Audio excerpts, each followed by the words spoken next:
Okay, I think we are recording now. So, hey guys, this Miss Fusaro and Mr. Frazzetto coming to you to talk to you about this very difficult chapter. So, hopefully, you took note on the syllabus where it tells you that chapter 9 is extremely difficult because it is like a book within a book. The book within the book is the theory and practice of oligarchical collectivism. And it's extraordinarily difficult to read. So if you had a hard time, that's okay. That's why we gave you the link for some outside sources with it, because it's super complicated and dense. So please feel free. That's okay to use an outside source for here. We are encouraging it because we want you to understand it. So with that, we are going to go through the lesson together. So what we'd like for you guys to do is to stop, take a couple minutes to think about, first of all, why did Winston fall asleep thinking sanity is not statistical? What does the quote mean and what is its significance? So obviously, if we were in regular class right now, we would give you guys a few minutes to have this conversation, talk to each other about it. Like we told you before, if you have someone around you to talk to about it, or if you want to write about it for your discussion thread, that's great. But what we'll do is leave that question up for now, and Mr. Frazzetto and I will address it at the end of the lesson. This way you have time to think about it and respond to it and maybe even revise whatever your original thoughts were. And we'll move on to the next slide. So in the book within the book, The Theory and Practice of Oligarchical Collectivism, that's where we actually learn about the social stratification of Oceania. So how Oceania was divided up and why. So you've seen this chart before. We've showed it to you before in different slides, but now to give you the actual idea behind it. So Big Brother is at the top, and Big Brother, at this point, we don't know if Big Brother exists, if he's a figurehead, we don't know. We don't know, and we never really know if he's an actual person or just a figurehead. Spoiler alert, sorry, we never find that out. But what we do know is that the inner party is less than 2% of the population. The outer party falls like around like a little bit more than 10% of the population. And the proles are the overwhelming majority. They're like 85% of the population. So the thing is that membership into these different groups, it's actually not particularly hereditary. It's a little bit complicated. So I'm going to read to you what I wrote and then explain it as I'm going through. It's like the child of the inner party parents is not born necessarily into the inner party. Admission into either branch of the party is by examination taken at the age of 16. So between the two branches of the party, there's a certain amount of interchange, but only so much as will ensure that weaklings are excluded from the inner party and that ambitious members of the outer party are made harmless by allowing them to rise. So let's stop and pause and talk about that for a second. That means that at 16 years old, the inner party, the outer party, they're all taking this exam. And the expectation is that the overwhelming majority will stay in whatever place that they are born into. And this is essentially aligned with real life. So in real life, only 3% of people in the United States will ever change the economic classification that they were born into. So for example, if you were born into, let's say, upper middle class, less than 3% of people will ever actually move out of that economic classification. And it's just an actual fact. So Orwell is kind of maintaining this ideology into his own stratification here. So they'll take the test, and what happens is that people who, let's say, in the outer party test really well, they will put them in the inner party unless they test extraordinarily well, in which case they will actually vaporize them because you don't want anyone too intelligent. And they explain that a little bit further in the theory of oligarchical collectivism. The same thing applies for the inner party. People who test well will stay in the inner party. People who test too well, they'll vaporize them. People who don't test well enough, they'll move them to the outer party. Otherwise, the movement is very minimal as far as like percentage. And the proles, they are not even allowed to graduate into the party at all. So if they end up taking the tests, they will actually not move if they illustrate that they have any type of intelligence. They won't move to any party in particular. They will actually just be vaporized. And the reason behind that is because the proles have lived aware of what it's like not to live in the party. As we know from Winston, he's always telling us, if there's hope, it lies in the proles. If there's hope, it lies in the proles. And like as he goes to the prole district and he sees, like, the proles don't care. They don't have the same rules and jurisdictions that the party has. The party has everything outlined. So because they're just generally unaware and not paying attention to anything that's going on. So those who test really well, that would show that they are intelligent and therefore they might be aware. And the words used in the book is nuclei of discontent.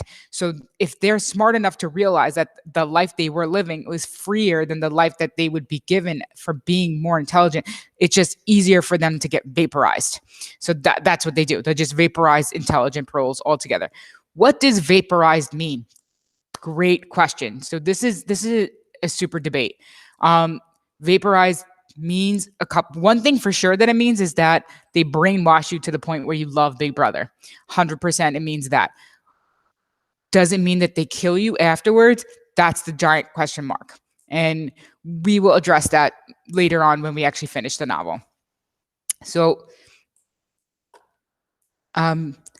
moving on to Oceania, who they're at war with, Mr. Frazzetto is going to take over for this part.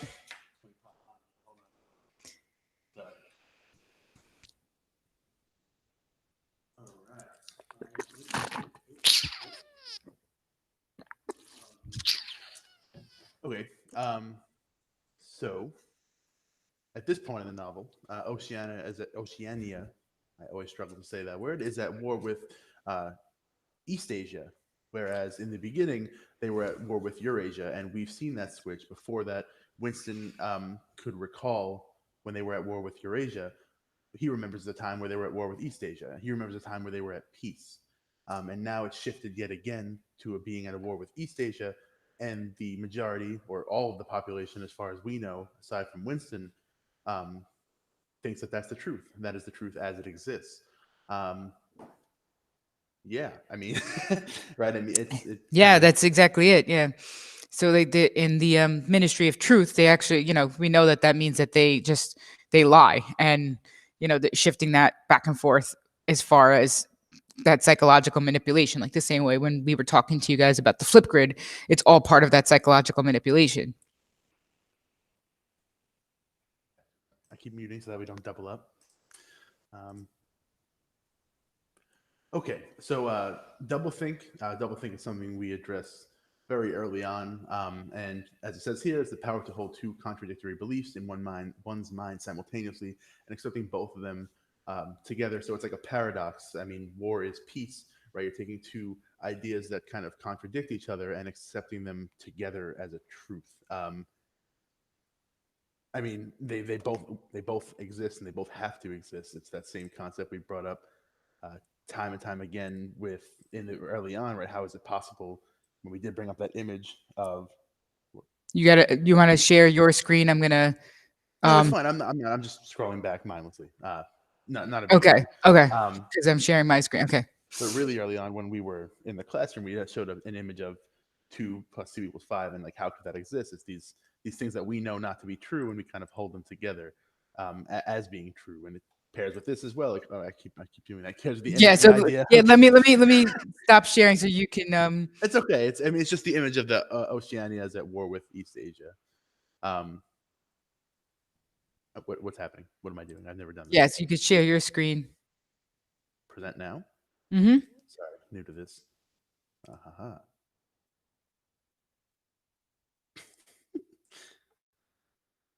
There we go. We're watching you twice. Yep, you're presenting. I'm presenting. Okay, there we go. Right, you see it again here with this idea of. I mean, it's just another mechanism to hide the truth, right? I mean, by saying that two things are true and they contradict each other, two things are fact or and accepting beliefs, then it's just another way to conceal what is true. I sound like I think I'm making it more confusing. Okay. Any other additions to double No, think? I mean, yeah, it's you got the double think. We're good. So I think we are ready to move on to Crime Stop. So I want to swap can back or leave it? Or, you could leave it. You want to share your screen and just wait? Yeah, where you let me. Okay, yeah, just leave it there then. All right. So for Crime Stop, it's really interesting. It's like a way that I mean the party has a way of actually manipulating the mind so much that if you think about something that would possibly be considered thought crime, it stops the mind. So if you ever paid attention to when Julia and Winston are in bed, you ever notice that anytime they start really talking about the actual dismissal of the party, like when they start having those conversations that get to the elevated level, not just where like Julia, because Julia has this kind of basic ideology about anti-party, like, and she uses like sex as a form of rebellion with that, like as she wears her junior anti-sex league sash, but then she tells us that she finds different men from the outer party and whatever the case is, and that's kind of like at a basic level of rebellion. It's superficial, but whenever Winston really brings up the true dismissal of the party on the deep psychological level, or the idea of like if there's hope it lies in the proles, or any time of the past, because we also can't forget that Julia was born into this. She wasn't born in before the party took over. She falls asleep. She falls asleep and she is incapable of actually having these elevated conversations, which shows us that she is just another byproduct of the party. So even for somebody who is supposedly rebellious, she just still is yet another byproduct of the party. And that's a version of Crime Stop, because having those rebellious thoughts that what would be thought crime, boom, she falls asleep, and it's a manipulation here. And if you see that we put up this, silly image, this idea, oh, I want to taste food that's doesn't taste like ashes or whatever, boom, mind shuts off and makes them think about something else. And it, like, we put the big brother is watching you there to kind of illustrate that idea of Crime Stop and how it manipulates the mind. would that also come into play with Mrs. Parsons in the beginning when she cuts off mid sentence? Is that, would you say that that's also Crime Stop at play? Yeah, that's a perfect example. I'm so glad you brought that up. Yeah, that's exactly it. They're incapable of, the people who've been so manipulated, they're just incapable of even committing thought crime. So like just think about that on a deeply personal level. Can you imagine someone being so deep in your own head that you can't even think? Like it just doesn't exist for you. So if you think about all the different ways that the party is manipulating you psychologically, they're taking away your language. They created this Crime Stop. You get arrested for having thoughts. You get arrested for writing like you are essentially on an automaton. That's what they want you. They're just you're a physical, what's the word I'm looking for? Like more than a slightly more than a robot, but not much better. I don't know. Like yeah, you're AI. Sorry, I've been muting on here so that it doesn't double up. Oh, Yeah, I that's guess smart. Yeah. I guess AI, yeah, would make the most sense there. Um, cool. Should I swap forward? Yeah. Okay. All right. So black white, I'll just read it off of here. So black white is the ability to accept whatever truth the party puts out, no matter how absurd it may be. Orwell describes it as loyal willingness to say black is white when the party discipline demands this. It also means the ability to believe that black is white and more to know black is white and forget that one has ever believed the contrary. So this, again, harkening back to when we were in the classroom, we had that image of 2 plus 2 equals 5. I keep bringing it Mhm. up.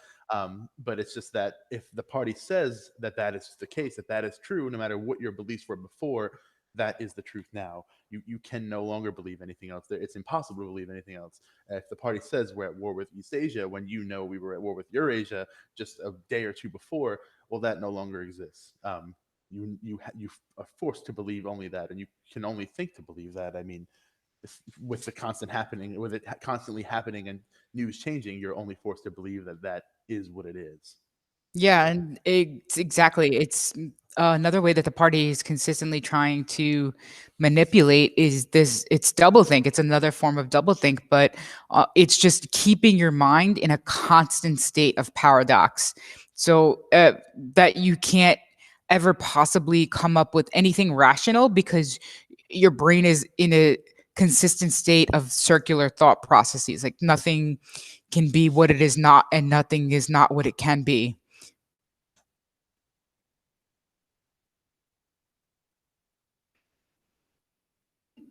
Keep going. Yeah, we're gonna. Yeah, I'll do that for that.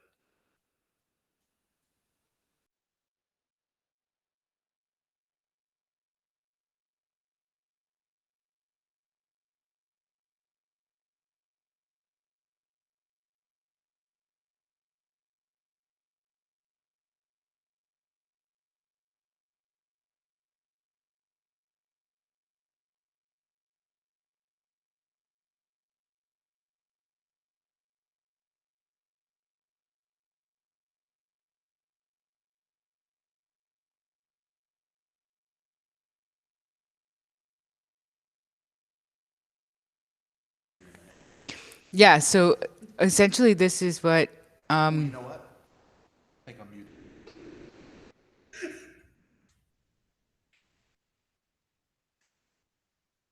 Can you hear me? Yes. Okay. Um, all right. So if you did hear Mr. Frazzetto read that, that's great. Otherwise, take a moment to read that for yourself. But essentially, like as Orwell, as the socialist, is trying to explain to us what happens when it goes too far. All right. And the group work is something that you guys could consider again for your weekly discussion, or if you want to chat with each other, that'd be great. Otherwise, we are going to sign off. And if, as always, if you have questions, shoot us an email, contact us, and we'll be happy to explain everything for you. Take care. Technical difficulties, huh?